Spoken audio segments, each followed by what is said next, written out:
శ్రద్ధ భక్తితో సాగుతున్న మాఘవారి పాదయాత్ర 11వ రోజుకు చేరుకుంది. సంగారెడ్డి జిల్లా నారాయణఖేడ్ నుంచి ప్రారంభమైన ఈ పాదయాత్ర ఇప్పటికే 280 కిలోమీటర్లు పూర్తి చేసుకొని ఈ రోజు రాత్రి రాన్మస్లలో విశ్రాంతి తీసుకోనుంది. సంగారెడ్డి జిల్లా నారాయణఖేడ్ శ్రీ రామ మందిరం నుంచి 14/1/2026న మాఘవారి పాదయాత్ర ప్రారంభమైంది.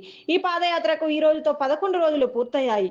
ఇప్పటి వరకు సుమారు 280 కిలోమీటర్ల దూరం భక్తులు కాలినడకన ప్రయాణించారు.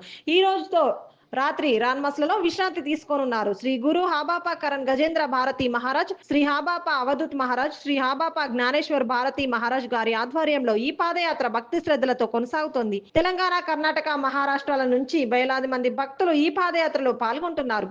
ఈ పాదయాత్ర 26/1/2026 సోమవారం రోజున పండరీపురాన్ని చేరుకోనుంది. మార్గ మధ్యంలో భక్తులు జై జై పాండురంగ, హరిహరి విఠల విఠల నినాదాలతో భక్తి వాతావరణాన్ని నెలకొల్పుతుంది. आले मुकावाटे हम